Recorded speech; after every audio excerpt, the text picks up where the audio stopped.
introduce to you our speaker, Dr. Mazin Qumsiyeh. His curriculum vitae has way too much to say. You've all read the publicity. He's an academic. He's had positions at Yale and Duke University in the U.S. and currently is at 3 universities on the West Bank, Bethlehem University for Zayt and Al-Quds. He's a political activist who has experienced arrest at the hands of the Israel government. He is giving a number of speeches, as you know. We asked him to give us his insight into the one-state solution, which I know that he's been working on.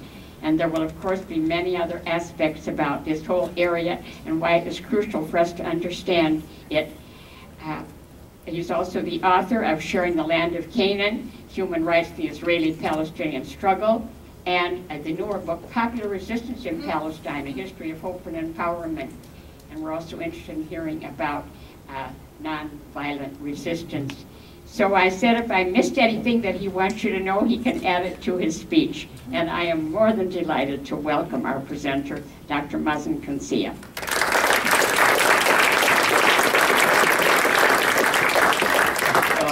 Thank you very much for inviting me. Does everybody can hear me in the back? Yes. All right.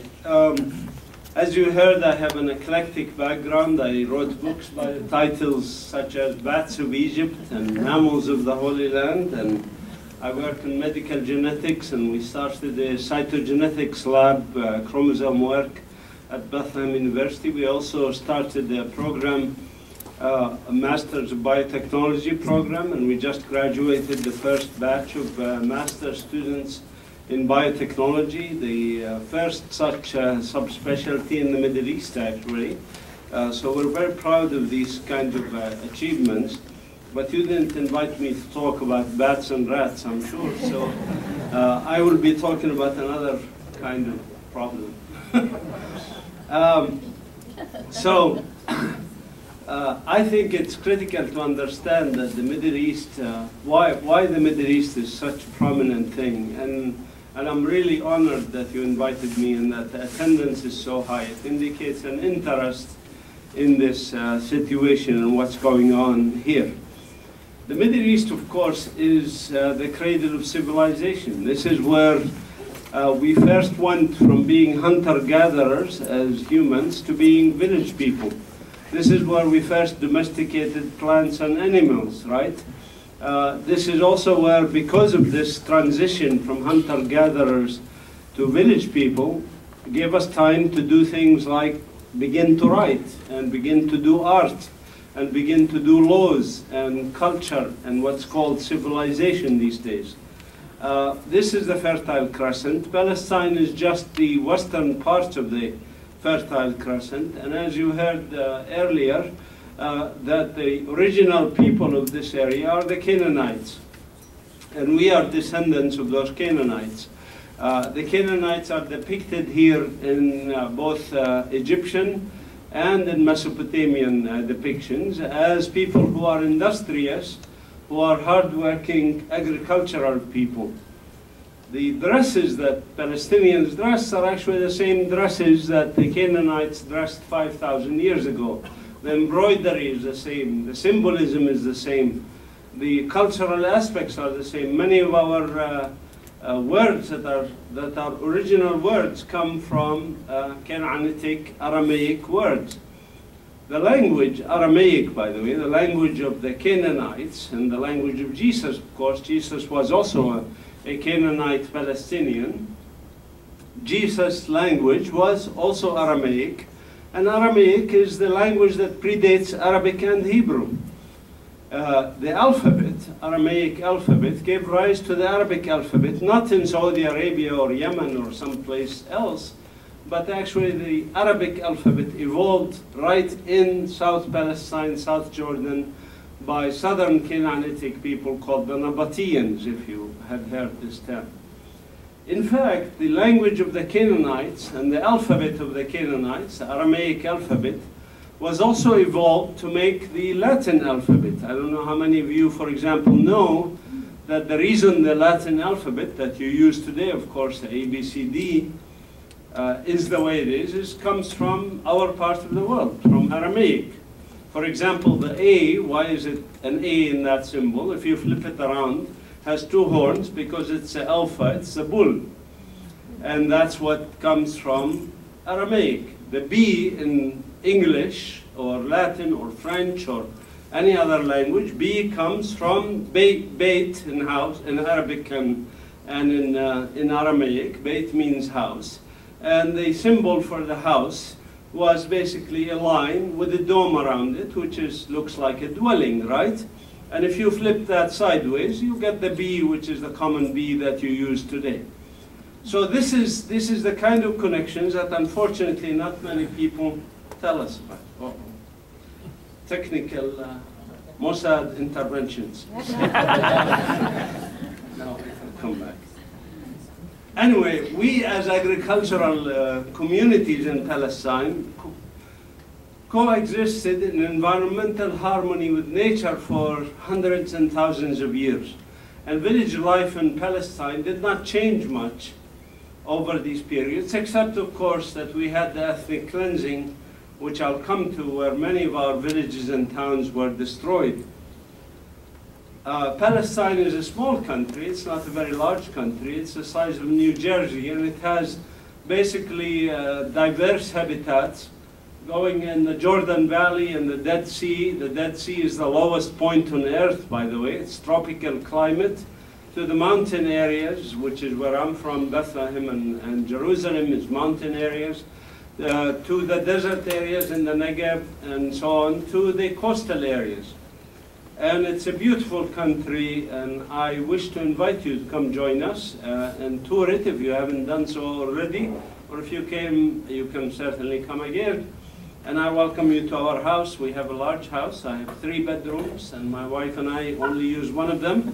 So we have 2 extra if you want to come and visit us, and we can take you around and show you this beautiful country that is critical, and it's a diverse country, and my background is biology, so I have to show you a few bats and rats. We actually have very high diversity. In Minnesota, for example, you have only 8 species of bats, I believe, or 9. In our country, which is a tiny country, you can fit in one corner of Minnesota, maybe even one county. We have 23 species of bats. And I have this bat on the left is my pet bat. I don't know how many people you know who have pet bats, but I call him, he comes to me, I feed him, feed her, I should say, because female. Scorpions we have, and I'm not talking about politicians here. Frogs, birds, and so on. We have, of course, issues with the environment, including global warming, that are going to impact us significantly in Palestine, as they will impact the rest of the world. We expect over the next 20 to 30 years to have an increase in annual temperature of 2 to 4 degrees centigrade, and also a decrease in annual precipitation in the Middle East of about 25 to 40%, depending on the computer model that we use. This is going to create much more catastrophic situation, and especially the issue of water will become even more critical, and I believe the next war in the Middle East will be a war over water. Now, of course, the development of civilization in the Middle East also meant that that's a good place to also develop religions, right? And so the Holy Land, as it's known, is a center of veneration by the world monotheistic religions and other traditions. And people look to the Middle East because of this. So we have various religions, and you know, there's a lot of mythologies, by the way, that are spread around about some of these things. For example, I'll give you just one, just to get you to start to think. Don't always take everything that you hear as you know, gospel or anything. For example, the idea of Jews and Judaism, where did this come about? You know, most people don't know this. Most people don't know that the word Yehudi or Judaic, Yehudi in Aramaic or Arabic or Judaic in English, is the original term for people from Judea, Yehuda. And Judea was a geographic designation. I am a Yehudi, by the way. I'm a Judaic because I come from that region, Yehuda, or Judea. But I am not a Jew in the sense of the religious designation. Jesus was not a Yehudi, by the way. He was not a Judaic or a Jew. Jesus was a Nazarene, right? Because his mother is from Nazareth. Even if you don't believe in Immaculate Conception, in the tradition of the ancient people of the Middle East, you go after your mother. So you become a Nazarene. So Jesus was a Nazarene. That's why in Islam and others, and Judaism, they refer to us Christians as Nasara or Nazarenes, because we follow that guy from Nazareth, right? So Jesus was a Nazarene. He was not a Judaic. He was not a Jew. In fact, the word Jew as a designation of a religion did not come about until the 3rd century AD, after Jesus. When the Talmudic traditions came about, the rabbis decided to take the ancient religion of Moses and Abraham and label it by the name of the geographic area of Judah, Yehuda. So that's when the term Jew as a religious designation, as Judaism as a religion, came about in the 3rd century AD. So if you think about it, modern day rabbinical Judaism is actually a newer religion than Christianity. And I say this, and there's plenty of evidence about this. For example, if you take the Samaritans, and they are mentioned, of course, in the New Testament and the Bible, the Samaritans on the upper right-hand corner, these people follow the traditions of Abraham and Moses. They are monotheistic traditions. They follow the Mosaic laws, all of this. But they would be insulted if you tell them you're Samaritan Jews, because they say, we're not Judaic, we're not from Judea, we are Samaritans, and we happen to follow the religion of Moses and Abraham. So if you start to think about this, just with this one element, you can see why there's sometimes a lot of misconceptions that are thrown at us in issues of religion and geography. And Zionists were perfect in confusing the issues of religion and land and geography. Now, what is this thing about Zionism? And where does this problem come from? Now, why do I have to tell you this, by the way? Because I'm in the medical field. My background is also medical genetics, and I studied medicine. And we believe that always you have to do the proper diagnosis, identify the etiology of the problem, before you apply therapy and look for prognosis, right? It's critical to have the right diagnosis. Otherwise, you'd be treating a different disease. So the etiology is important. So where does this problem come from in the Middle East? If it's not about religion, obviously it's not about religion. My family is Christian. Well, maybe I should qualify that. My father is Greek Orthodox. My mother is Lutheran. My grandfather is an atheist or agnostic, I don't know which one. But my sister went to Utah, became a Mormon.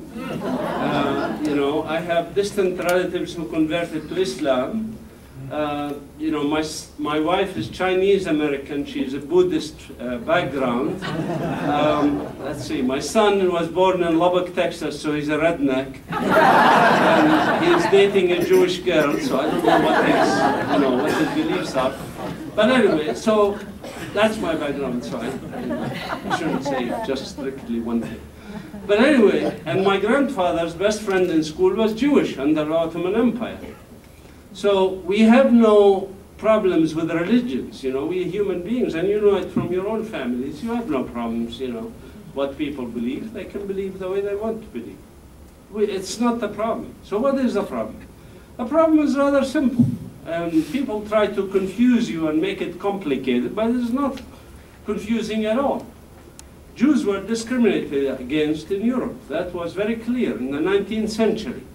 They were discriminated against because, of course, the empire age was declining, and the age where Europeans invented this concept of nation state, you know, instead of Austro-Hungarian Empire, we now have Hungary and Austria and Germany and France and Belgium and all of this. These countries these nation states, as the concept became known as, in Europe were also prone to colonialism. As you know, every country in Europe, just about every country, went around colonizing other countries. And this was normal. It was also normal to create homogeneity within their own society so that they can carry on their colonization, to discriminate against the minorities in their country. Gypsies or Roma, Jews, anybody else, Muslims, whatever. This discrimination, there's two ways to respond to it. Human nature, animal nature also, you know what the two ways are. Fight or flight. You either fight the discrimination, fight the danger, or you run away from the danger, right? Blacks in the Americas, for example, also thought the same way about discrimination by whites. That's why some blacks chose to go to Africa and create a new country called Liberia. You know, because they said, you cannot live with these white people. They will always hate us. We might as well go set our own country where we are always a majority and we can do whatever we want to. Of course, this created problems in Liberia because there are native people in Liberia. And these blacks were not native blacks from Liberia. They didn't, you know, they were slaves who came from Africa, but they didn't know which part of Africa they came from. So that created problems. The same thing for European Jews. European Jews, a majority of them thought the best way to deal with discrimination is to fight it. A small minority called the Zionists thought the answer to it is to use the flight mechanism and go set up a country of your own called Israel, the Jewish state. And that way you can have your own country and you can be free and you can change this picture of discrimination to this picture. A picture of empowerment, a picture of might, of strength, of self-determination, or whatever you want to call it. Of course, to do this, they realized that what they were doing was colonization. And colonization was not a bad thing in the 19th century. So they actually named the first group to organize this Jewish Colonization Association. That's how they called themselves, Jewish Colonization Association, to colonize Palestine. And they knew that their main trouble will be with the natives. Because after all, you cannot do colonization nicely. You cannot come to people and say, hey, would you kindly give me your house and land? I really like it. Go away. You know, people don't do that. You know, they understood that it takes violence, it takes massive force. They understood that from human history, from the history of the Europeans in North and South America, from the French in Algeria, from all these things that you are familiar with, Australia, New Zealand, everywhere else. So might and power was always integral to the Zionist project. Oops. I know.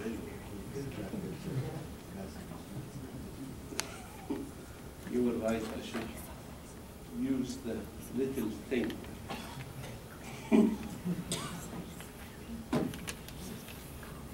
So, and what was, by the way, the main borders of this Jewish state that the Zionists looked for? It was based on what? It was based on natural resources. The first map submitted by the Zionists to the World Peace Conference in Paris in 1919 was a map that included 1/3 of Lebanon up to the Litani River and down into the Sinai and Jordan and present-day Palestine, Israel. Okay? And that was because of the headwaters of the Jordan River, the resources, natural resources, etc. This map here from the Irgun of the 1920s is actually a bit more modest for their requirements for a state. In 1895, the Zionists sent 2 rabbis to Palestine to look it over and see how suitable it is for a Jewish state. The 2 rabbis looked over the country, traveled around from north to south, and they sent a telegram back to Vienna. The telegram simply said, the bride is beautiful, but she is married to another man. Meaning, you know, it's a wonderful country for a Jewish state, but there are people here. What are we going to do with these people? The answer was obvious. They had to go. They had to be kicked out. Now, this village here in the Galilee on the bottom was completely destroyed. My village, Beit Sahour, which is, by the way, the shepherd's field where the shepherds saw the star, went up to Bethlehem where Jesus was born, was spared, although we lost 195 homes, partially or completely demolished, but still, it's relatively still standing. By the way, the church I was baptized in is this one, and you can see the mosque right next to us. It is not, there's never been an issue with religions, as I said, in the Middle East. It was clear that there was a program designed and engineered for ethnic cleansing of Palestine long before 1948. And actually, the first villages in Palestine were destroyed in the 1920s, believe it or not. The first Palestinian refugees were produced in the 1920s because the British came to Palestine and appointed a guy by the name of Herbert Samuels, who was a Zionist Jew from Britain, who proceeded to take their lands and transfer it to the Jewish Agency on Jewish colonization groups. Herbert Samuel, by the way, the first real Jewish Zionist ruler of Palestine, not Ben Gurion, was also the first one to start a system of apartheid in Palestine. This is another fact maybe you don't know. The first segregation of schools, for example, in Palestine happened by an executive order from him in 1921, when he said basically that Jews will have their own schools and Muslims and Christians will have separate schools, segregation of schools. Before that, as I said, my grandfathers went to school with a Jewish friend and they were close friends. If you want a book on the issue of ethnic cleansing, I recommend Ilan Pape's book called The Ethnic Cleansing of Palestine. But the bottom line, over a 2-year period, from December 1947 to December 1949, over a 2-year period, 534 Palestinian villages and towns were completely wiped off the face of the map, and we became refugees. You can see that on the map there, the red dots are the villages and towns which were depopulated. Palestinians, this is just showing the changes in demography and populations in the Middle East, in Palestine basically. In 1893, for example, there were 10,000 Jews living in Palestine. In 1918, there were 60,000 Jews living in Palestine. One of them was that friend of my grandfather and was anti-Zionist, by the way. Most of these 60,000 were anti-Zionist at the time. But change happens, and obviously the Zionist state was created on 78% of Palestine. This is what's today called Israel, the Jewish state. This state immediately proceeded to implement a plan that was well conceived before the state was created, which is to basically destroy what's left of Palestine and strengthen the Jewish presence in Palestine, bringing hundreds of thousands of Jews from around the world to Palestine. The first large-scale project that this new state established was a diversion of the headwaters of the Jordan River through a canal, which you see on the picture on the left, to go to the areas of the Negev and those areas that Israel controlled at the time. This dried up the Jordan River, which stopped being a river. It became essentially a stream, which you could walk across, and you don't have to be Jesus to walk across water when it doesn't reach your knee level. So it really, you can see even in the satellite image on the right, how the greenery changed in the West Bank, the areas that remained under Palestinian control compared to the areas that were under Israeli control between 1948 and 1967. Of course, Israel was not happy with taking over 78% of Palestine.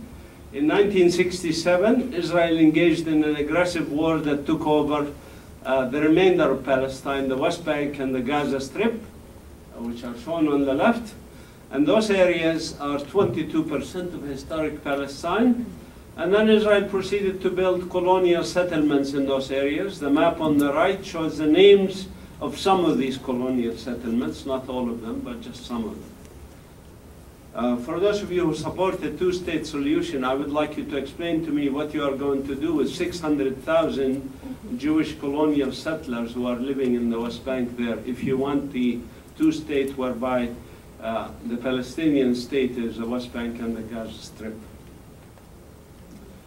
But anyway, part of this is due to natural resources. Another reason why two-state is not really a two-state solution, but a two-state illusion, is that really natural resources cannot be separated. For example, Israel took over the aquifers, the northern water aquifer, the eastern water aquifer, the western water aquifer, and 80% of the water of the West Bank now goes into Israeli Jewish hands. And Israel will never give that up. And if you're thinking about this notion of territorial exchanges so that you can keep some of the Israeli settlers on the so-called Israeli side, that also doesn't work because these settlers, the 80% of them that people keep talking about, are actually living on top of these water aquifers. They are controlling the natural resource. You cannot have a viable state without natural resources. If you look at water consumption, for example, today, you can see that Jewish settlers use 5, 6 times, 7 times more water per capita than Palestinians. And Palestinians actually use below the minimum recommended by the World Health Organization for healthy living. This is what's happening in Bethlehem today as we speak. This is Bethlehem where I'm from, Beit Sahour. You can see it just to the east of Bethlehem. Bethlehem district already lost approximately 87% of our land. We are reduced to using only 13% of the district land of Bethlehem because of these settlements shown in blue on this map, which are surrounding Israel, surrounding Bethlehem. And increasingly, of course, within this area, Israel is building a wall. It's not finished yet. But every day I go to one of the villages like Al-Walaja or other places where we try to stop the bulldozers. Israel continues to build this massive wall. This wall, by the way, this is one of those settlements, by the way. This is the one that's just north of Beit Sahour, my village. Actually, the picture from my village, there's a valley and then that settlement called Har Homa. And this is what Jabal Abu Ghnaim looked like in 1997 on the top, and at the bottom is what the new settlement of Har Homa looked like 11 years later. I used to go there as a child because of my interest in nature. I used to watch birds there and study animals, mammals, things like that, scorpions too, in that part of the country. It changed basically to become a concrete jungle that separates Bethlehem from Jerusalem. The wall, which stretches deep into the West Bank, actually literally like 5 fingers laying hands on the West Bank, takes many shapes and forms. This is just some of the structures of this wall. Sometimes it's a fence-like structure, and sometimes it's a wall-like structure. I actually personally prefer the wall over the fence because the fence is much more destructive. It's not a fence like a fence between you and your neighbor. It's actually 3 sets of fences with a wide area between where there's ditches and security roads that are dug. So environmentally, it's much more damaging. It has changed the water drainage and things like that in very, very negative ways. It also has, to build these structures, Israel has already uprooted over 1.5 million fruiting trees, including these olive trees that are over 2,000 years old. We call them in Arabic Zitoun Romani because they go back to the time of the Romans. These trees were actually alive when Jesus was walking between them. These trees are uprooted using your and my tax money, and the wall is being built using your and mine tax money. And these caterpillars that you see uprooting olive trees are made in America for the benefit of the State of Israel. This is the wall projection around Jerusalem in the occupied areas and what's going to happen to the old city of Jerusalem when it's completed. The settlements again are shown in blue. Palestinian developed areas are shown in gray. You can see that the wall in some places cuts Palestinians' streets at 90-degree angles.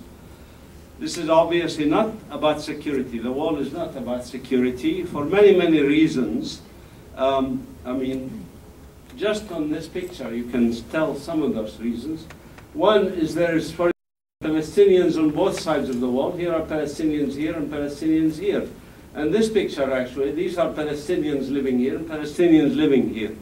So obviously, if somebody says it's about security, they need to explain to me why these Palestinians are more or less dangerous than these other Palestinians. The other thing is there are Israelis on both sides of the wall. Here are settlements on the so-called Israeli side of the wall, but here are settlements on the so-called Palestinian side of the wall. And if a Palestinian from Bethlehem wanted to commit violence, all they have to do is walk across to our neighbors. Actually, Avigdor Lieberman has a house there. The foreign minister of Israel lives in this cluster of settlements here. And it's only less than 2 miles away from my house. He's my neighbor. So obviously that is not about security. Also, the wall is not finished, by the way. It's not even 70% finished. Suicide bombing stopped in 2006 because Hamas was promised if they abandon violence and they enter the political process, everything will be hunky-dory. They did that, and they stuck to their work. They didn't commit any more suicide bombings after 2006. 2006, do you know what percentage of the wall was finished? It was less than 40%. So obviously, if people wanted to commit violence after 2006, they could have done it. And even today, the wall around Bethlehem is not complete, for example. And I myself entered Jerusalem many times without a permit. Israel doesn't issue a permit for most Palestinians to enter Jerusalem, another quirk of our apartheid system. But even, by the way, with my American passport, I'm not allowed into Jerusalem. I have a US passport. My US passport does not allow me to enter my own city of Jerusalem. Whereas an American Jew, for example, who's never set foot in the country, can take his American passport, go to the country, get automatic citizenship in Israel, get dual nationality, and go live in Jerusalem on stolen Palestinian land and be free to move anywhere he or she wants to do. This is, again, part of the system of apartheid. But in any case, I entered Jerusalem many times without a permit. Well, 3 of those times I was arrested and taken to the police station in Jerusalem, but that's another story. The other times were, I managed to find a way. And if I can do it, and I'm a professor not particularly ingenious at finding ways, certainly somebody who intends to do harm could do it, right? In fact, thousands of Palestinian laborers still cross without permits to Jerusalem and other areas and work for Israelis to make a living without a permit from the Israelis. So what had happened historically in Palestine is what you see in this picture. I'm proud to say, actually, you see this picture a lot of the shrinking land left for the Palestinians. And people once asked me, where did this come from, this idea of shrinking land? You'd be surprised. My son was born in the US, so I was taking history lessons in the US, and one of the books I was helping him with had a map of shrinking land for the Native Americans, okay, where they ended up in reservations. And he and I came up with this idea. And he, with his computer skill and graphics, produced this map. And then we started using it in 1998, 1999, and now it's used everywhere in this area. But anyway, what we are left with as Palestinians to live on is 8.3% of the historic land of Palestine, which is in the Galilee, in the West Bank, in the Negev, and in the Gaza Strip, a few areas.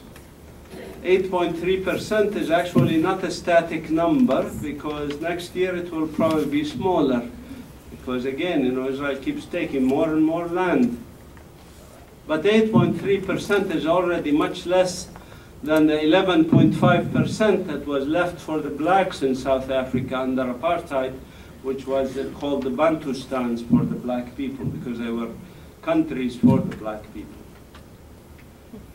Now, I depressed you enough, and so I should probably lift your spirits up a little bit and tell you why I'm optimistic. I am very optimistic, actually. And like this frog, we Palestinians obviously are not giving up, because it's an existential struggle for us, right? Yes, there are 12 million of us, and 7 million are refugees or displaced people, thanks to this Zionist project. But we didn't take it lying down, and we didn't just not do anything about it. And when I say this, to some of you immediately comes the image of what? Palestinian guerrillas fighting, or suicide bombings, or some form of resistance like that. But that's only, the armed resistance is only one form of hundreds of forms of resistance.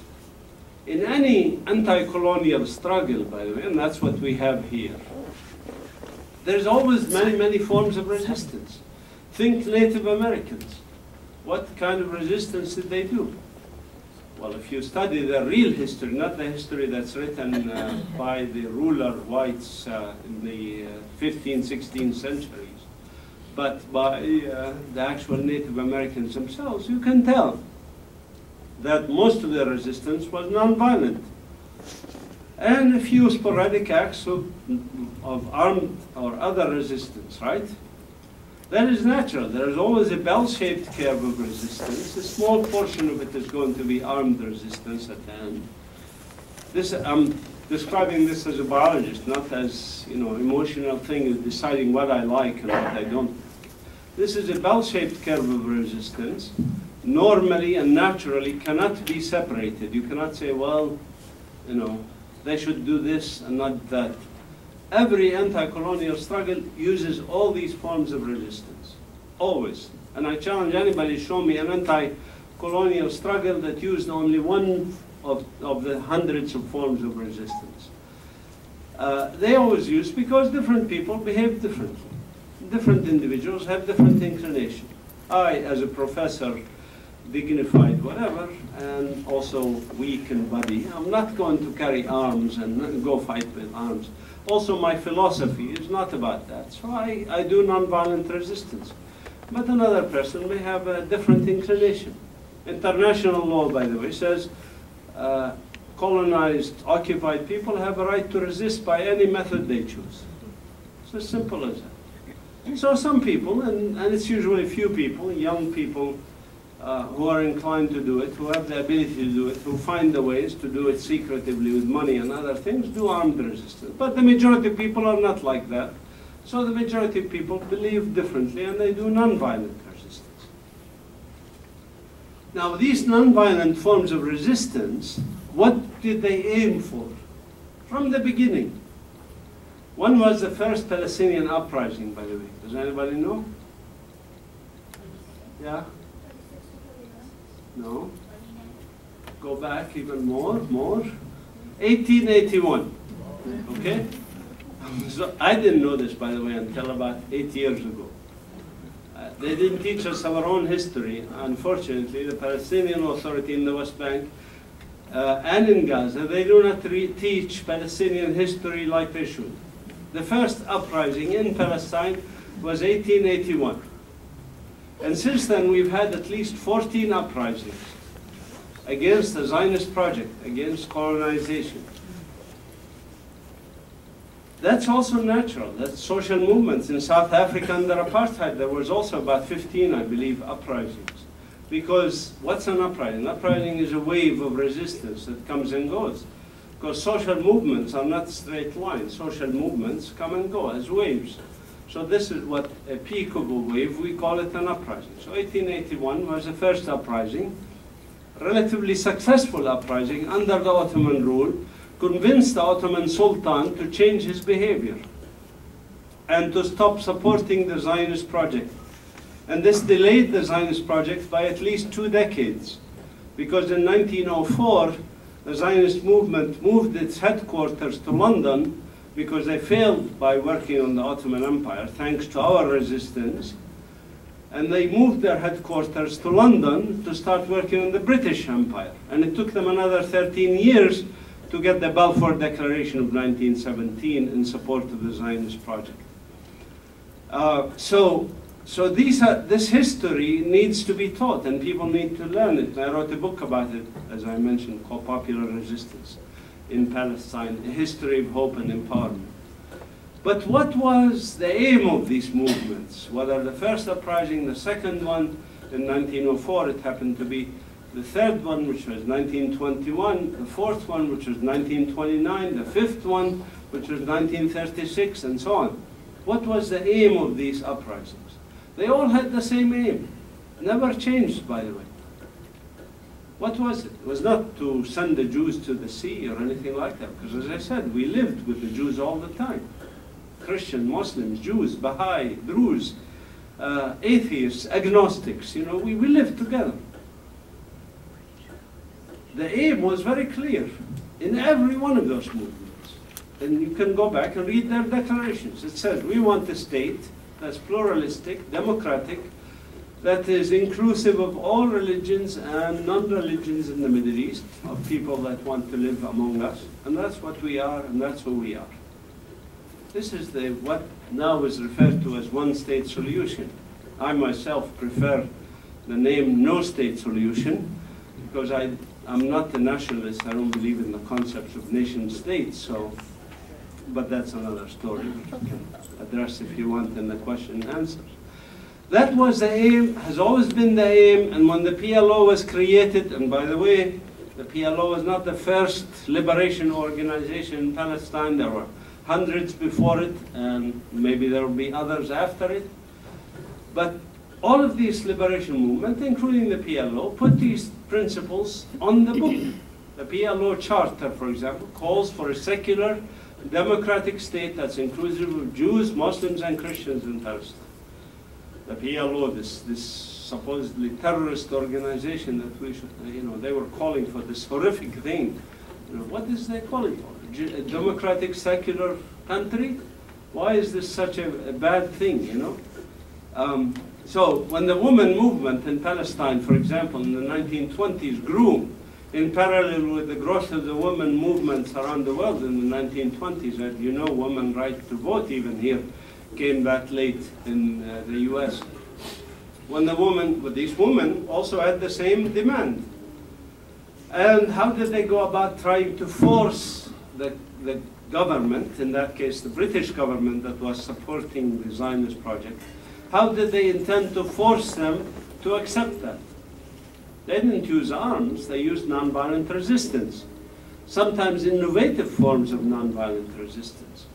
For example, these women led a demonstration in Jerusalem, in the old streets of Jerusalem, that's for the first time in human history used automobiles. You can imagine October 1929, they gathered 120 cars from as far north as Nazareth and Haifa, and as far south as Beersheba, and brought all these cars to Jerusalem, beeping their horns and making a big fuss. You can imagine 1929, that was a miraculous thing to do.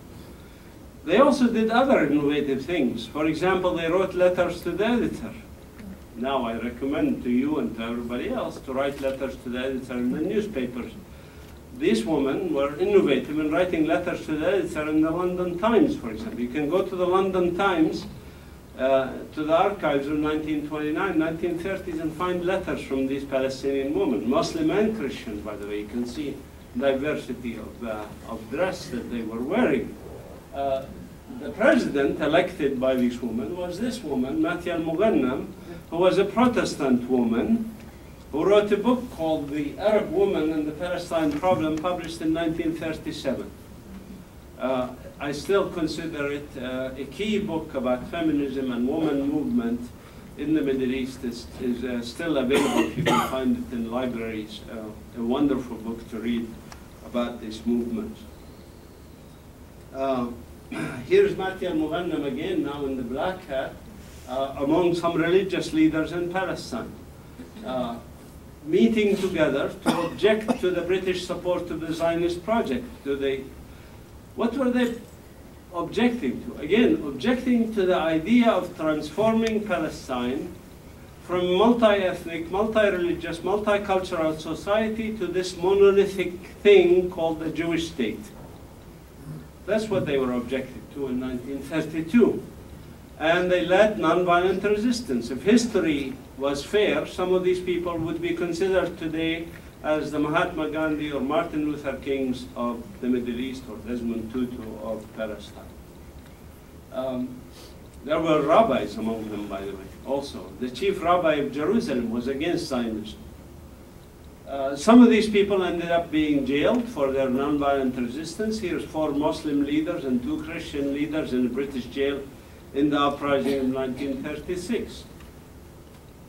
For us Palestinians, of course, to insist on our rights and to remain on our land is also a form of resistance. So to exist, as we say, is to resist. And that's the title of my next book, by the way, which is a collection of Palestinian stories. It should be coming out within 6 months, about inspirational stories like the ones I just told you, a couple of stories. So when these girls are going to school like this, they are certainly engaged in nonviolent resistance. Or when this shepherd woman is going to the field like this, when the soldiers and the settlers don't want her to go, that's nonviolent resistance. Even the settlers went to the extreme of putting these poisoned pellets for her sheep so that the sheep will die and she will have no reason to go to her field, and she still does it. That's nonviolent resistance. I like this quote from George Bernard Shaw. It relates to nonviolent resistance. Basically, it says a reasonable man adapts himself to the world, basically goes with the flow. Unreasonable man tries to swim against the tide, or challenge what exists to fit to his perception or his conscience.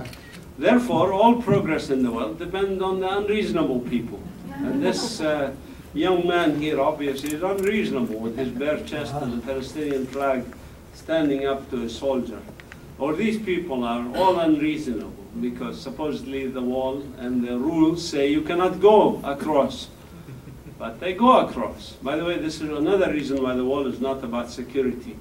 Because certainly if thousands of people, in the case here on the right, this is after Ramadan, Muslims going to Al-Aqsa Mosque to pray, climb the wall in the thousands to go pray in Al-Aqsa, and if these people can do it, certainly somebody who intends harm can do it. So the wall is not about security. And of course the wall can be torn, the wall can be dug under. There are many, many ways to be unreasonable about it if you want. These young men are obviously very unreasonable. This is a demonstration in Bil'in when the film Avatar, those of you who watched the film Avatar will understand why Palestinians dressed up as the people of Pandora and of course were repressed also. My village of Beit Sahour is very well known for nonviolent resistance, especially during the uprising of 1987 to 1991. Since then we have kind of slowed down and become a little lazier.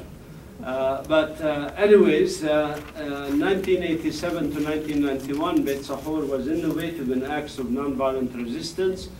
For example, in 1988, Palestinian Center for Rapprochement Between People was founded, and we called for a tax revolt against the State of Israel to refuse to pay our taxes. Our motto was no taxation without representation, for obvious reasons, because Israel was taking our taxes, using it for their military things like that.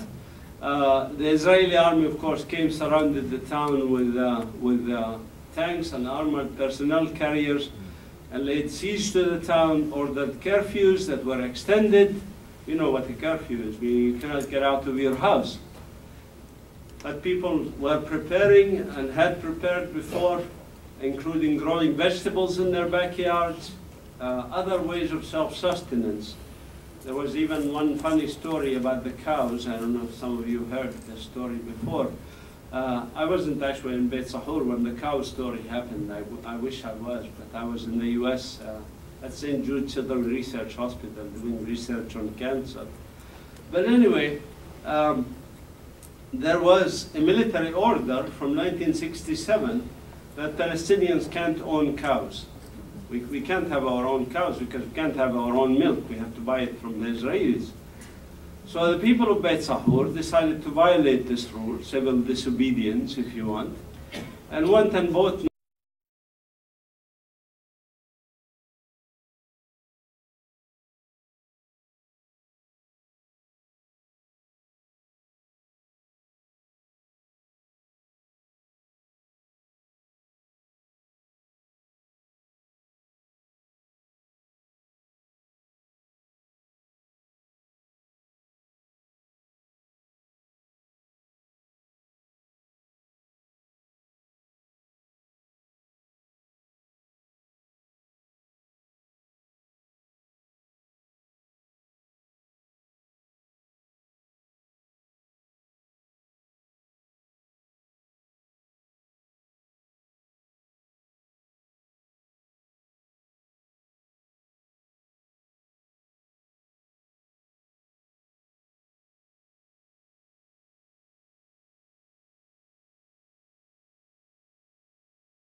Thank you very much for inviting me.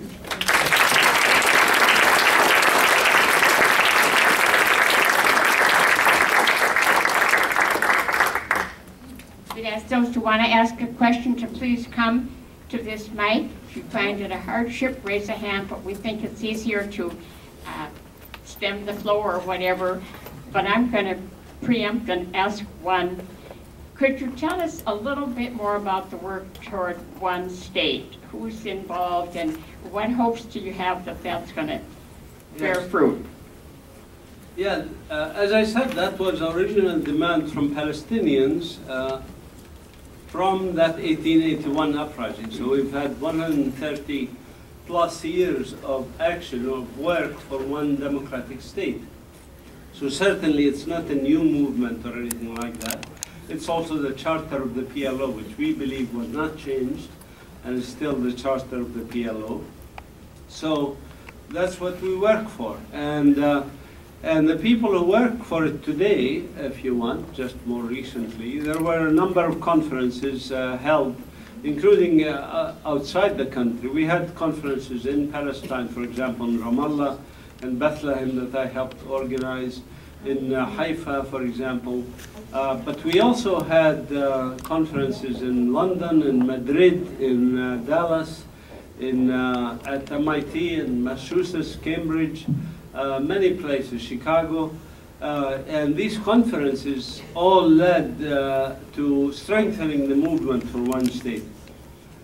Those of you who are interested to help us, because we're building groups around the world for it, and certainly maybe after you discuss it in your group in the Middle East Peace Now movement, you can certainly decide whether you want to join this growing network of organizations and movements around the world that are moving in this direction. And we see some movements that used to support two-state actually move in that direction also. Because they realized that the two-state was an illusion, was never really in the cards. Even ICAD, Israel Committee Against Home Demolition, recently came for one-state solution. They were very reluctant, Jeff Harper and others before him.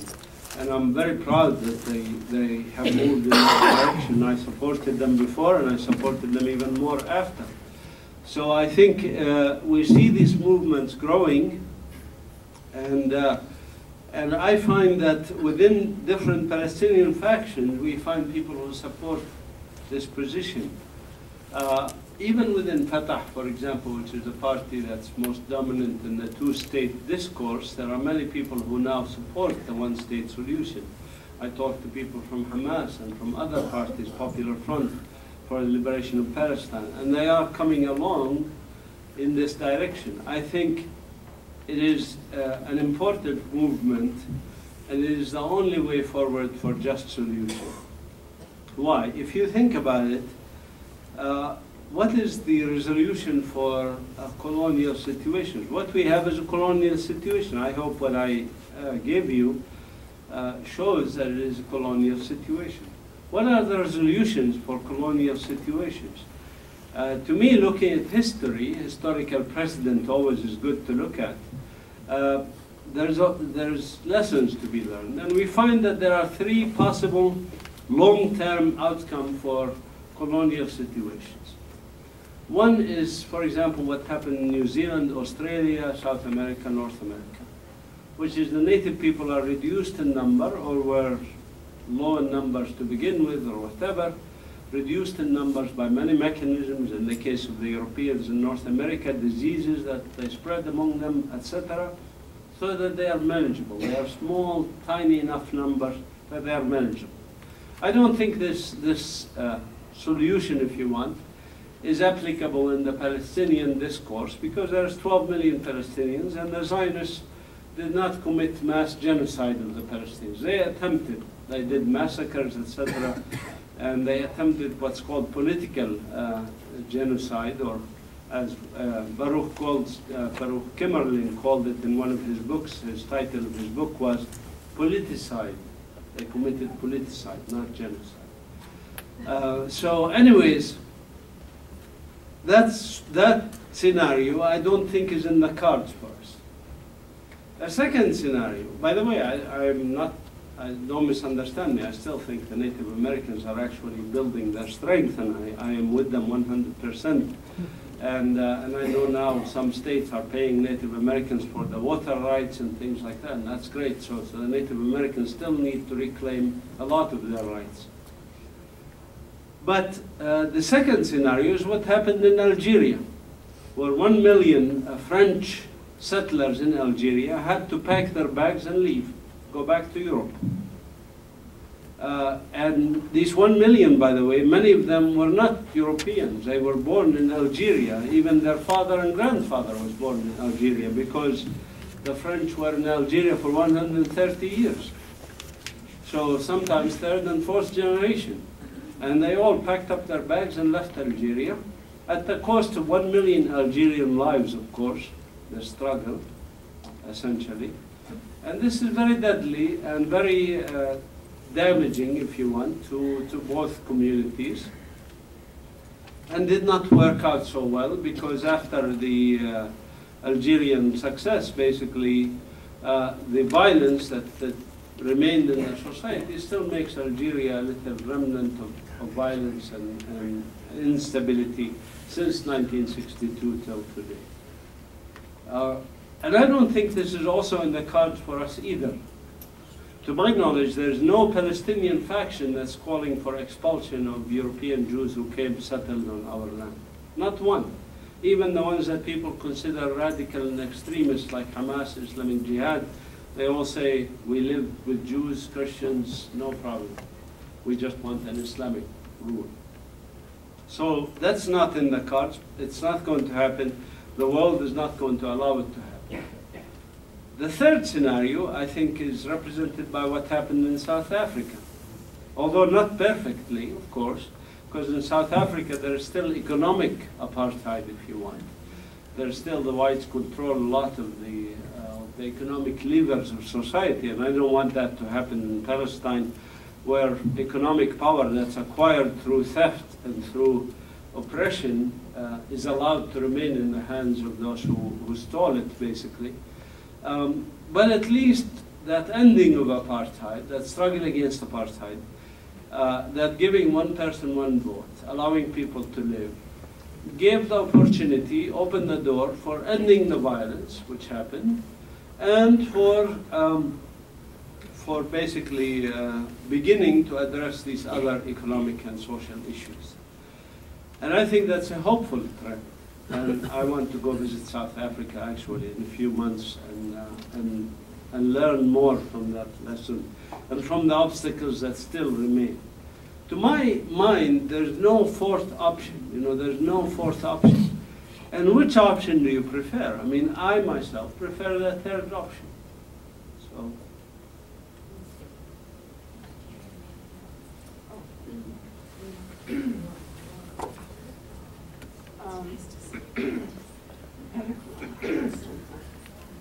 I had a question about the wall.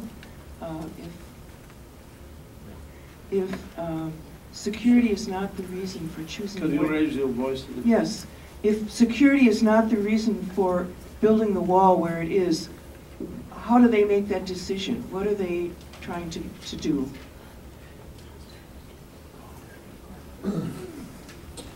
Yeah, let's take this wall here.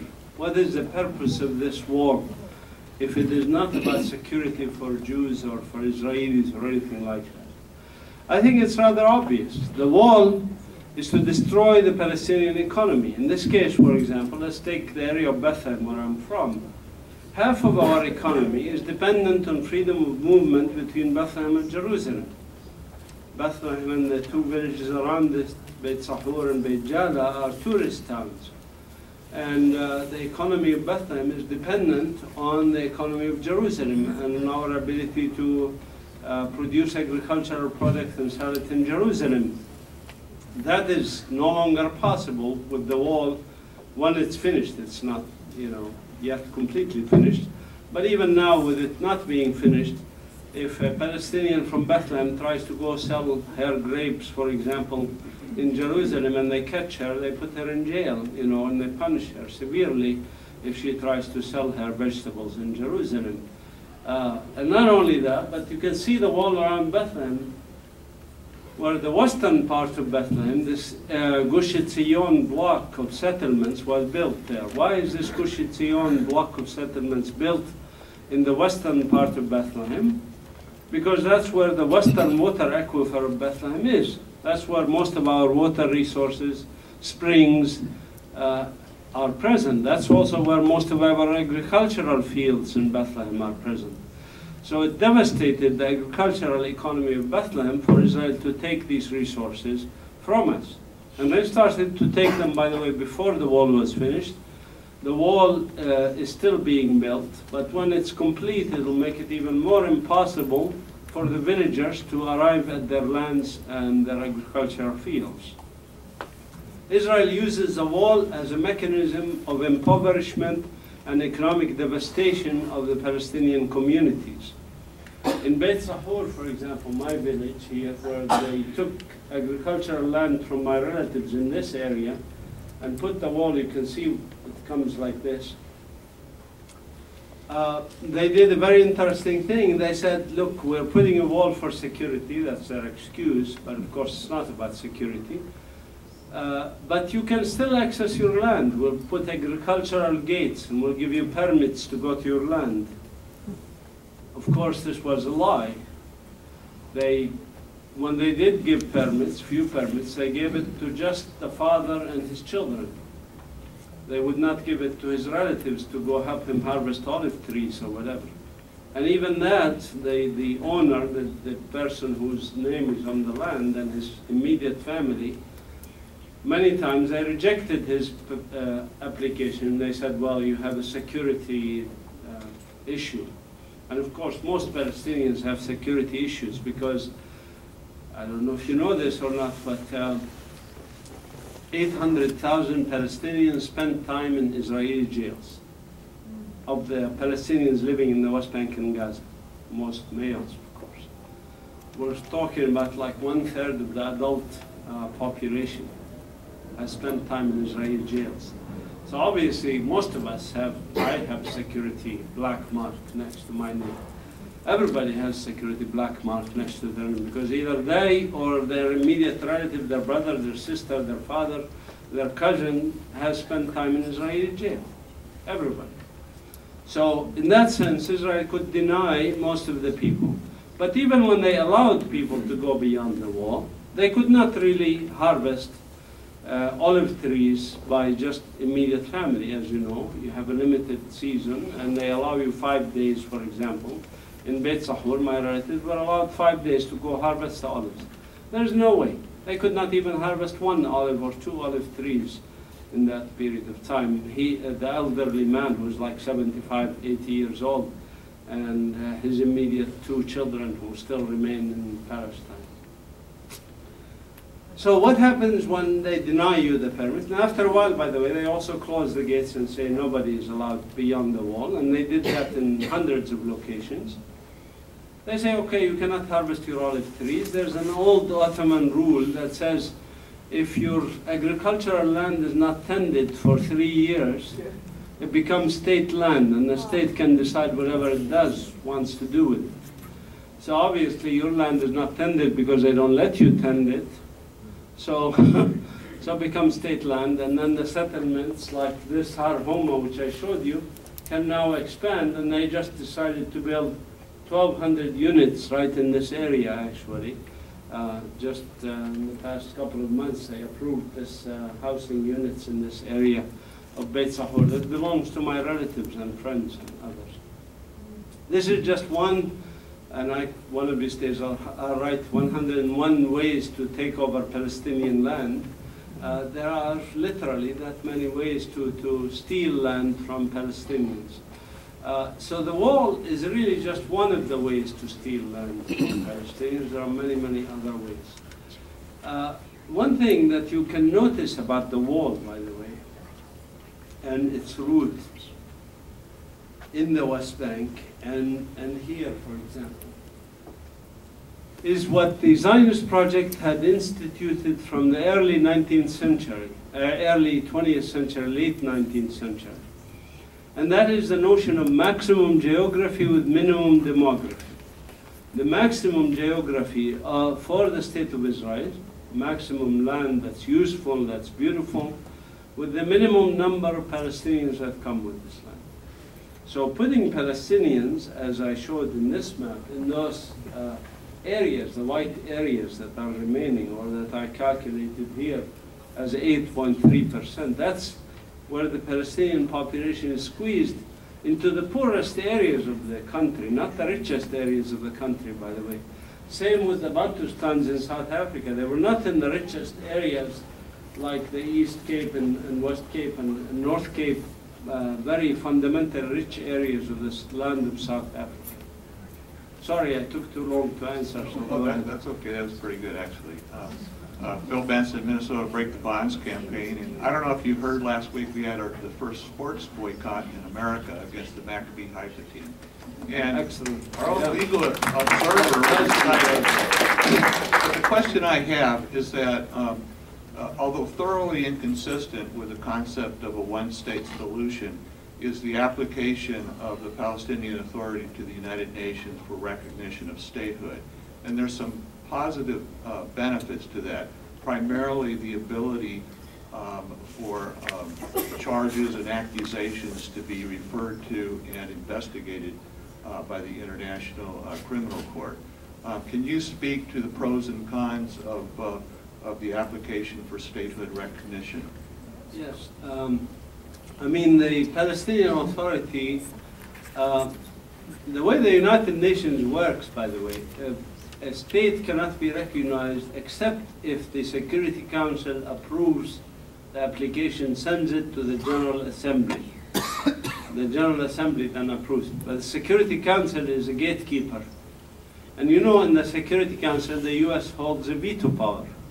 So it is impossible to get a country admitted into the United Nations without the US approving it, or all the countries, the five countries that hold that veto power. But the US is a primary decision maker because they are always the ones who use their veto power to protect the state of Israel and to prevent Israel from complying with international law and human rights.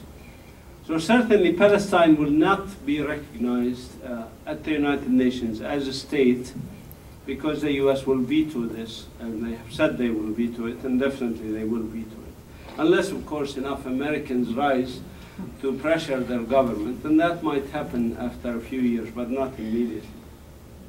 That remains to do what? To go to the UN General Assembly and ask that the Palestine be recognized as a non-member state, meaning a state but not member of the United Nations, without a vote in the United Nations.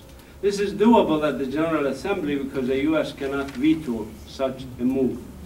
But it is rather meaningless because what would that help you in doing? Essentially, Palestine is almost like a non-member state at the UN from 1988. And when Palestinians declared acceptance of UN resolutions 242 and 338 in 1988, the PLO did this, they were admitted to the United Nations. Actually in 1974, 1974 they did this. 1988 they even did it more clearly and became strengthened in their position. Since that time, the PLO is in the United Nations. They have offices in the United Nations, and they get to lobby other governments. They don't get a vote in the General Assembly, but they get to lobby and they get to be recognized as the PLO at the United Nations. So changing that designation from PLO to the State of Palestine at the United Nations General Assembly does not add additional privileges, with one exception, which is a significant exception, that the Palestinians could use the UN offices to bring cases against the State of Israel. And this may be significant if we want to go to the International Court of Justice, things like that. But even that, you can say, well, what's the use of it? Because ultimately, if you want to bring cases, you don't have to bring them as the State of Palestine. You can bring them as the State of Jordan or Syria or any other country can bring the case as long as the case is brought. It is brought. So there's pros and cons, as you pointed out, and one has to weigh them. Mahmoud Abbas and his authority decided to go to the UN, and that's fine. I think, though, it is not the primary issue, and I think we should not focus on that ourselves. We need to focus on changing the balance of power. Israel is up here, and we are down here, and going on the margins of the United States when you have such an imbalance of power is not going to bring us much results. My question is about the United Nations. Now, the first resolution in year 1948 about the birth of new country called Israel, they declared in this resolution that Jerusalem should be international city. Jerusalem. After this, many resolutions against Israel, and after one of them is they should retreat to the borders of 1967. Nothing applied. Then now my question to you, what is the use of the United Nations? Yeah, the resolution he speaks of is the one that drew this map in 1947. This was not an enforceable resolution. This was a recommendation of the General Assembly. The recommendation of the General Assembly was a partition of Palestine along these lines, where the gray areas would be the state of Israel, and the white areas would be the state of Palestine, Arab state of Palestine. This recommendation was never, and Jerusalem being an international city, as you said. This recommendation had mechanisms of implementation. It also talked about economic union between those two states, essentially confederation. It talked about Jerusalem being internationalized. It talked about no ethnic cleansing. It says neither state is allowed to remove the people within its state who happen to be of non-Jews or whatever. Of course, the Zionists did not accept this resolution, and this is another myth that people say, well, we accepted the resolution, the Arabs rejected it. The Zionists did not accept the recommendation. They did not accept 99% of it. They accepted the 1% of it, which says about the Jewish state, right? There's all sorts of provisions in it. They rejected every single one of them, including internationalized city, economic confederation, no ethnic cleansing, for example. They said, oh, we cannot do that. How can we have a Jewish state in this gray area when half the population in the gray area is Palestinian? It's not a Jewish state. So they rejected that provision. They rejected every aspect of it. And the provision, the resolution was never implemented. Now, if I was the PLO, if I was the leader of the PLO, I would say, okay, you want two-state solution. The only legitimate two-state solution is what was recommended by the General Assembly. If you accept all its provisions, including the border, Jerusalem internationalized, no ethnic cleansing, meaning the refugees must be allowed to return to their homes and lands, then fine, let's try this. But if you don't, then you don't. It's your problem, not my problem. The PLO, unfortunately, didn't do this, didn't demand this. What they demanded is just that they have a state in the West Bank and Gaza, which are much smaller, half the size of the Arab state here. And they were willing to compromise on other aspects, including the right of refugees to return. So I think this is not a solution, and it has long been buried with the developments afterwards, primarily not from us, the Palestinians, by the way, was the developments from the Zionist project. The Zionists started to take over Palestine before the international community got to decide whether to implement this recommendation or not. And actually there was backtracking in the United Nations about this recommendation, including, by the way, by the US. The US administration backed down on this in supporting this recommendation. They supported it with arm twisting other countries initially, but then they stopped doing it. As I say, third time. Okay, go ahead.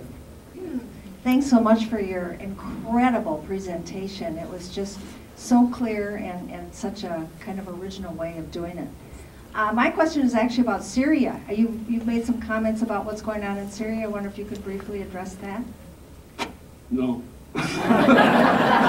Sorry. No, let me say quickly about Syria. I think it's a very depressing and sad situation. I traveled to Syria.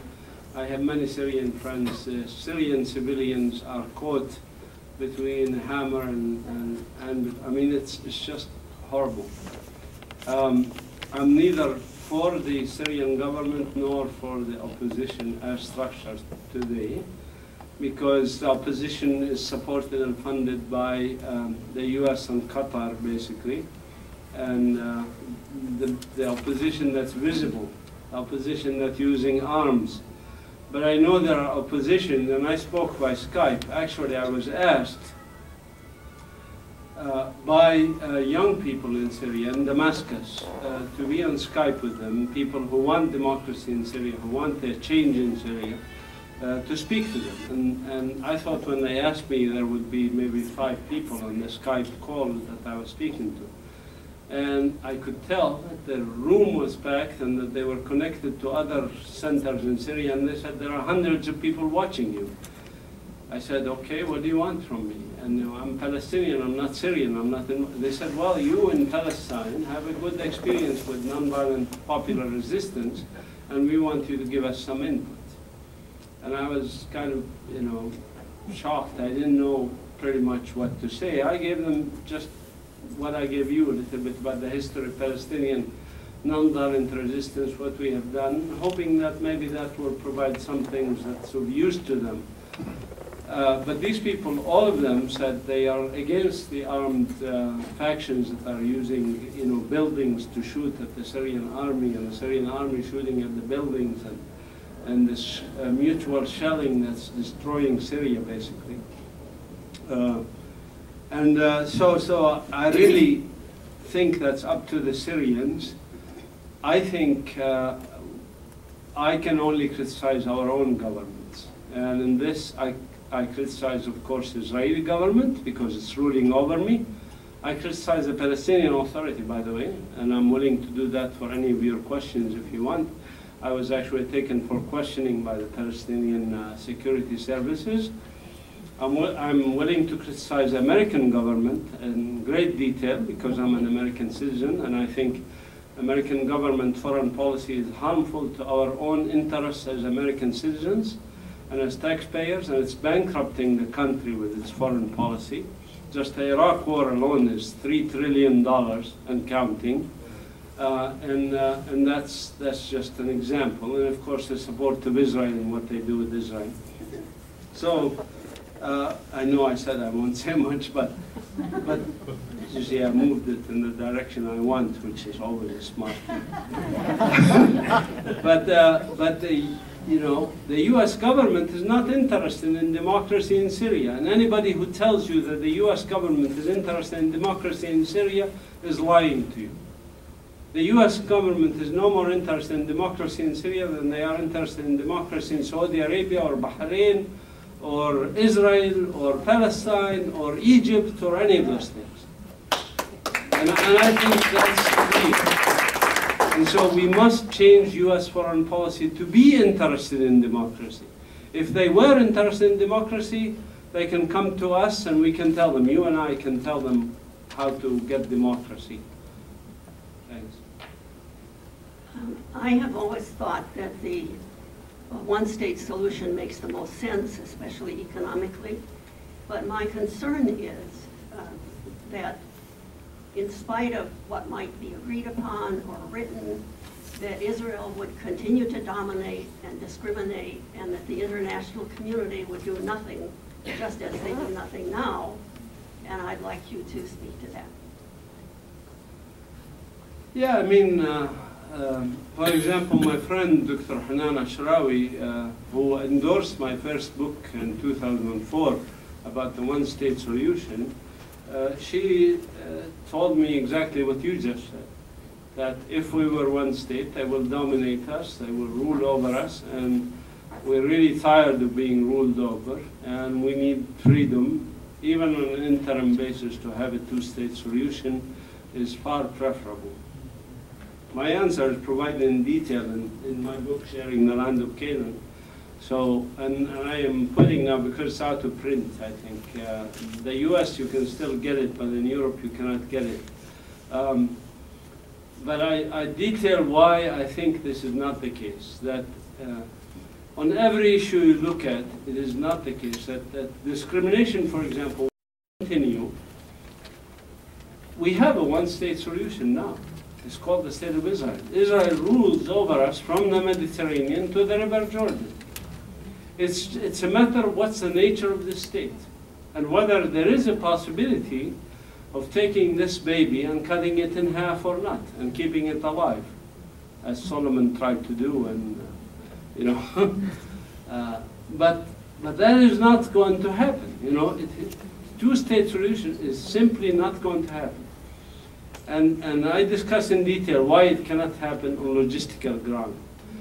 And even the Israelis themselves, they realize that actually accepting a one-state solution is a bitter pill for them to swallow, but it's far less bitter than a two-state solution whereby there is a sovereign Palestinian state in the West Bank and Gaza.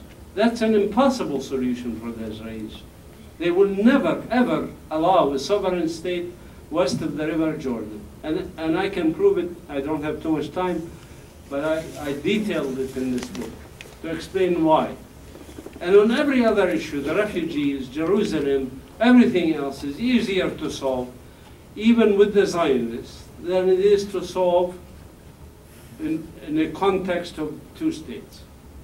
It's easier to solve the issue of Jerusalem in the context of one state than two states. If it's two states, where is Jerusalem going to go? If you have the refugees, if it's two states, you know, the refugees are allowed or not allowed into their homes and lands. If they're not allowed, then you have human rights violations because you want a Jewish state.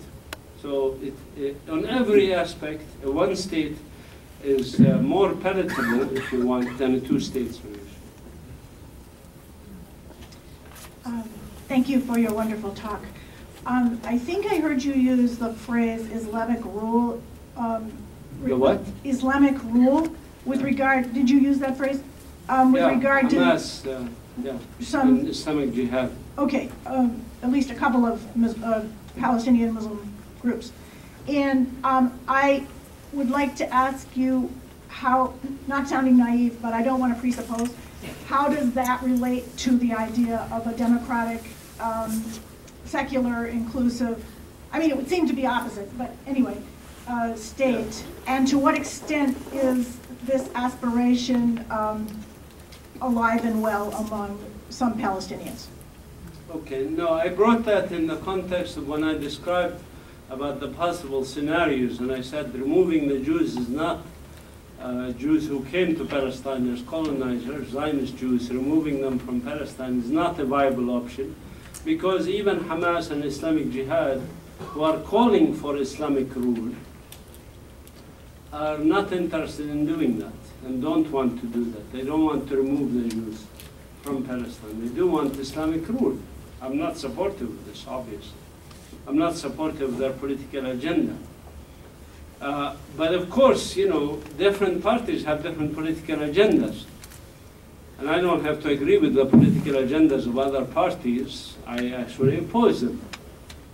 They have a democratic right to push for whatever political agenda they have. You know, there is in Europe, there's Christian Democrats, for example, and there are others who push for all sorts. There's also within, you know, certainly the Democratic Party and the Republican Party and the Green Party in the US are three different parties with three different political agendas. There's also the Socialist Party. You don't have to agree with the political agenda of that party, right?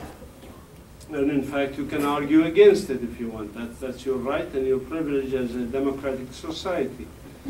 So I am not against, by the way, having parties that are pushing for a religious agenda to exist. I'm against their political agenda, but doesn't mean I am against their existence as political parties. So in that sense, yes, there's contradiction between their political agenda and what my political agenda is. My political agenda is a democratic country for all its citizens where, the state is separate from religion. Doesn't mean the state suppresses religion. On the contrary, state allows religion and whatever. But that is a concept that, by the way, is not incompatible with Islamic belief. The Muslims in Spain, for example, in Andalus, were a pluralistic society that the Muslims were ruling, but they allowed multiple parties and factions and religions and everything else. But in any case, I don't have to agree with the political agenda of Hamas or Islamic Jihad to articulate my own political agenda or your own political agenda, regardless. I think Hamas actually is I'm more likely to convince a Hamas person to support one democratic state in Palestine than I am able to convince a Likud, for example, party member, to support a one-state democratic secular in Palestine, right? I mean, it's obvious that the Zionists are much harder to bring around, but Palestinians, by nature, we have always lived together, different religions, different people. So Muslims, Christians, and Jews, regardless of their political affiliation. I mean, communists also. We have communists in Palestine. I don't agree with their political agenda, and they are not going for a country that I'm aiming for. But they have a right to exist as a political party and to push for their ideology. And if they manage to convince all the people or the majority of people, fine. Then we become a communist country. But in the meantime, I am not a communist, and I don't buy into that. So that's just my own political views. Shukran for your presentation and shining a lot of light in here. I'm really interested in hearing what you have to say, and I think many people here also would be in what you have to say about your anti-nation state perspective. I think it's your anti-nation state perspective. Yeah. Could you elaborate, please? Right. I mentioned that in Europe in the 19th century, the age of empires was ending, and the age of the nation states came about. And this nation states like Hungary and Belgium and Germany and France and so forth evolved. And then these European nations came to the Middle East and to Africa in their colonization ventures, and they tried to export their image of a nation state to us. By the way, in the Middle East, we never believed in nation states. We never had that concept. In fact, the nation states that exist today in the Middle East, who put them there? Who drew their maps? Who drew their lines? Who separated Syria from Lebanon, from Jordan, from Palestine, from Kuwait, from Iraq? It was Europeans. It was the French and the British, for example, in the Sykes-Picot Agreement of 1916. That's not our concept. We do not believe in that concept of nation state. Ironically, the Europeans have now abandoned this concept and are unifying, and they left us holding the bag there. So that's all I can say about it. I don't believe in it. I do not believe in this concept of nation states. What is this notion of a border? Why do I, as a Palestinian, have to go between, to go to Jordan and then go to Syria? I have to show my passport, get it stamped, and go through all these hoops about moving from one country to another. It's all one region, geographically, historically, culturally, religiously. By the way, I am a Palestinian Christian, but our culture is also Islamic culture.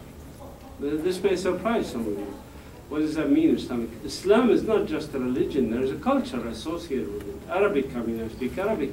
Arabic came and spread and grew and supported the Islamic civilization, if you want, just like the Latin civilization.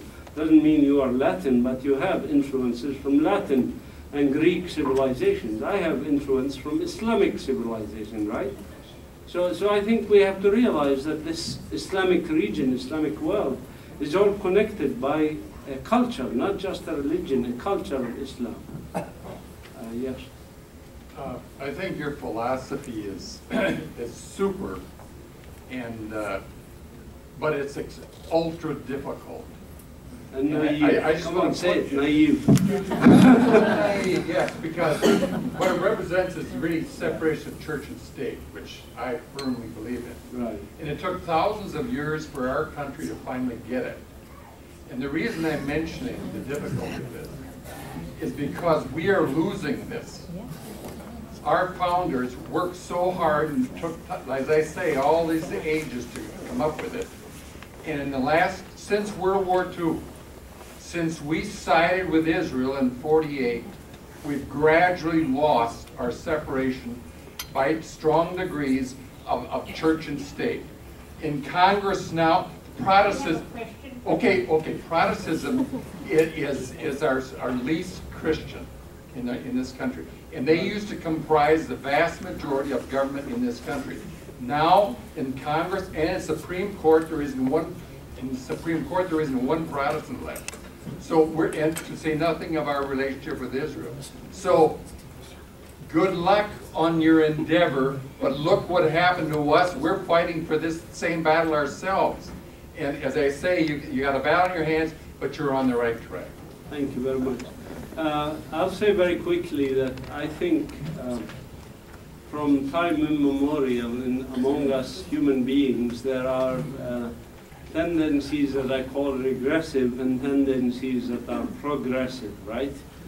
And the tendencies that are regressive are always going to fight tooth and nail against the tendencies that are progressive and for humanity and for all these things. But I am encouraged also by American history because you know that the founding fathers were not also these perfect people who obviously the vote, for example, was for males, landowners, etc., you know, whites. And this had to change over the years.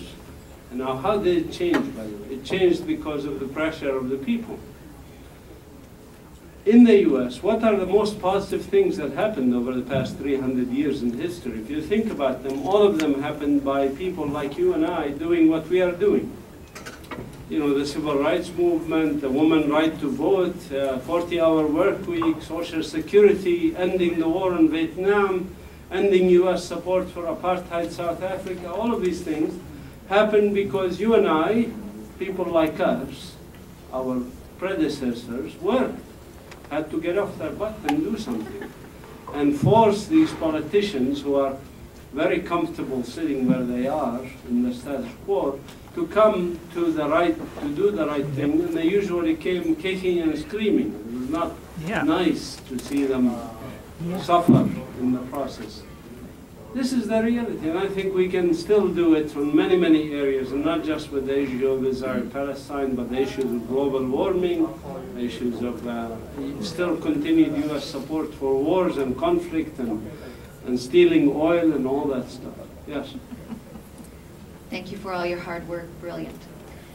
Quick footnote, to be a member of the United Nations, you must have nationhood status. I know you know that. My question might be a little out of your box, but even biotech costs money and you need budgets. I'm sorry? Well, in reference to implementation and policies, it takes money to finance policy. And you said that U.S. foreign policy is bankrupting the country. So if you just step out of the box a little bit, I'm sure you've thought about it, what might be a chink in the armor? What could, in terms of creative policy, in the context of the U.S. debt, which is deep and broad and generational, what might be a chink in the armor that could influence proactively policy? And the B side of the question is in the paradigm of water.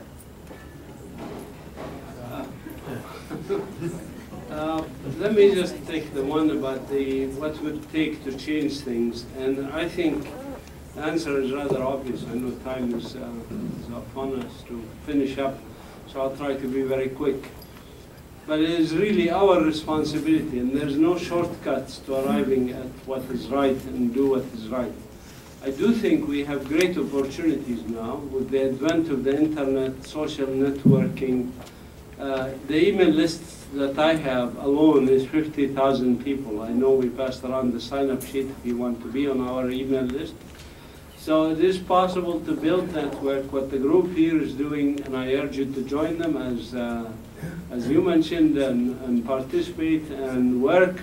It is possible to change things, to change one person at a time, your neighbors, your relatives, but now with the internet you can reach a much wider audience also, and this is very critical.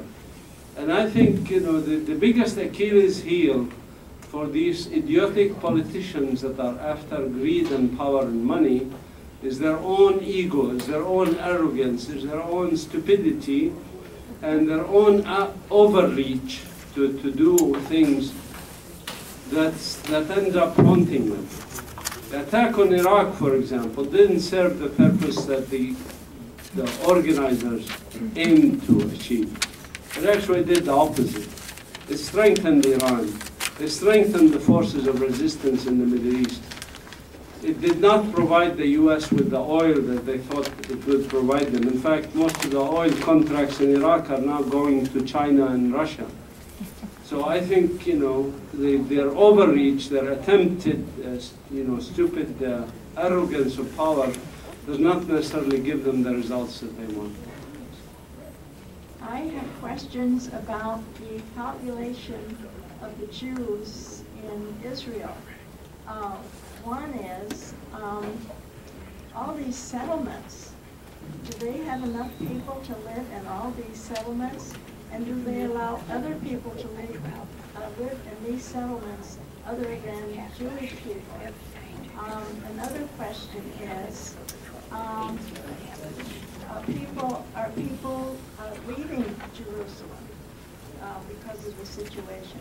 Another is there resistance among the Jewish people concerning Netanyahu in particular? And that's three already. I'll go with that. Okay. Again, you know, I'm sorry, I could speak for an hour about those three questions, but you know, quickly about the issue of the settlements, there are about 60% population density in the settlements. 40% of the houses in the settlements are empty. They are what's called investment houses by rich, wealthy Jews around the world who buy these houses to have as a summer home or a visitation home when they want to go and visit there. Many of them are abandoned to the point some of them are trying to sell them, they cannot sell them.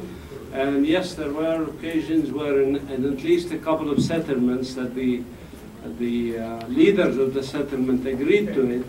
They sold them to Arab Israelis, Jews, Palestinians who live within Israel, who hold Israeli passports, not to Palestinians from the West Bank and Gaza.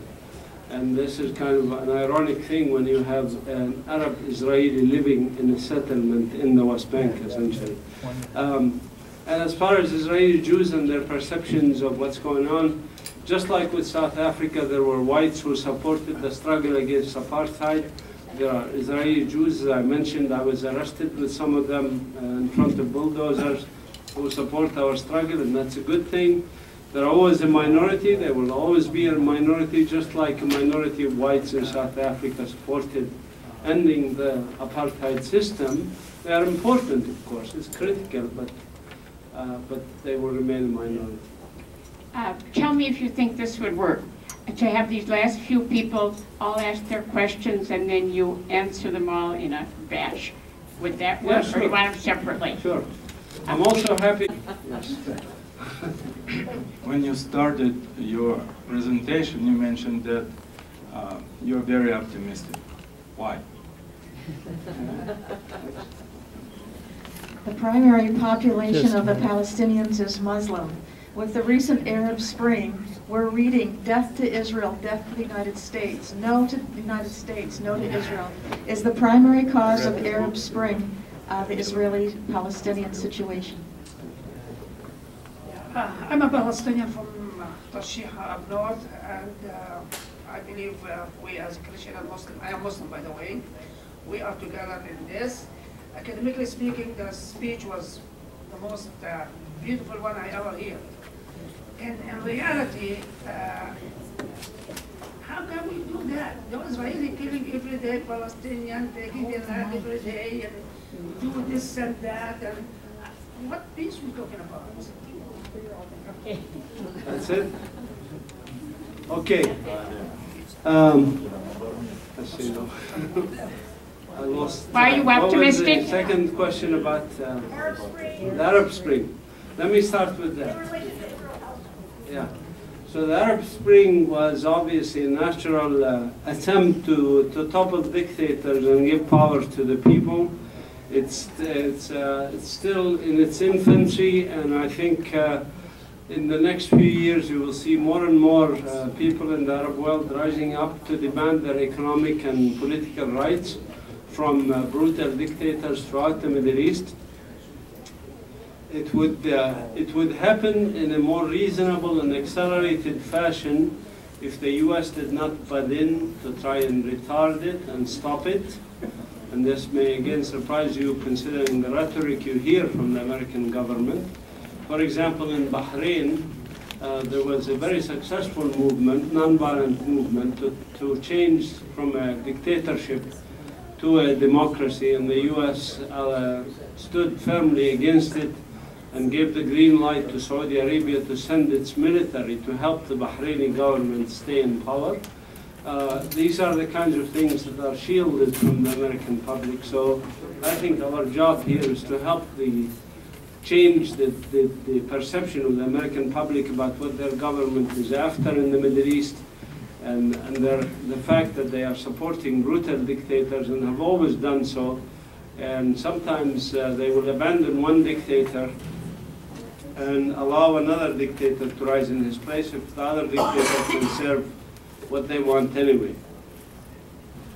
So as far as the Arab Spring, people calling for issues against the US or against Israel, why the Arab people, of course, 350 million Arabs in the Middle East, from Morocco to Iraq, plus the Muslims in Turkey and the Muslims in Iran, everybody else, and also the non-Muslims, Christians in Spain and Italy and here, are all supportive of Palestinian human rights and are against the Israeli and American, Israeli/American if you want, hegemony in the Middle East, a hegemony that's intended to destroy any potential democracy, any potential development.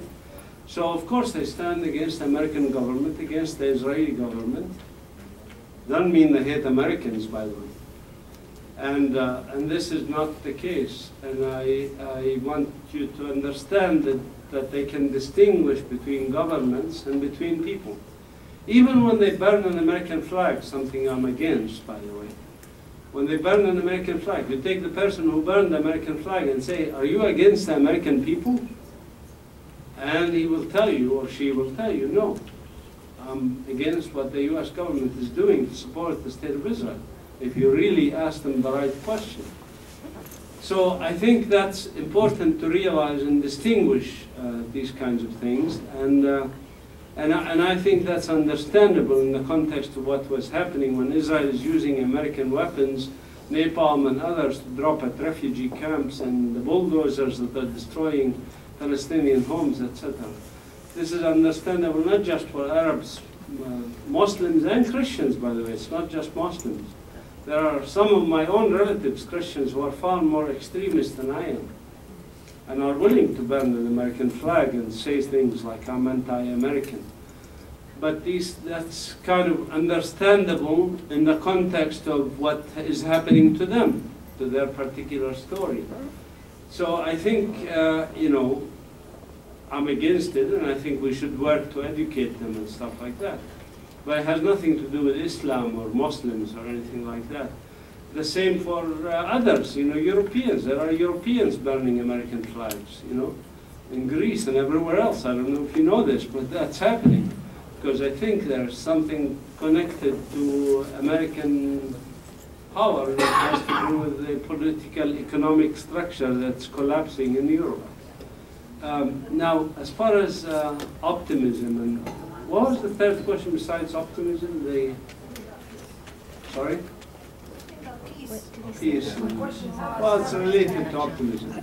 So I'll say why I'm optimistic, and maybe we'll end at a positive note like that. I'm optimism because as long as you have humans, or each of us, by the way, has a devil on one shoulder and an angel on another shoulder, we still have that angel here, you know? And there is the ability, if we poke the people and challenge them, to start to listen to the one voice that's telling them to do what's right. And we see it over and over in human history. And who was it who said the arc of the moral universe is long, but it bends towards justice? Yes. Unitarian minister. Okay. So anyway, so it is indeed the case that we see that long term, you know, we no longer have these urges, you know, occasionally they happen in Rwanda and others for genocide, but there is better and better communication, and the internet is helping us, and I'm very optimistic about this. I'm optimistic because Zionism as a racist ideology is no longer viable than the Nazism as a racist ideology. It cannot survive because of its own internal contradiction. Even if we Palestinians magically all disappear from the face of the earth, I really believe Zionism cannot survive because of its own internal racism.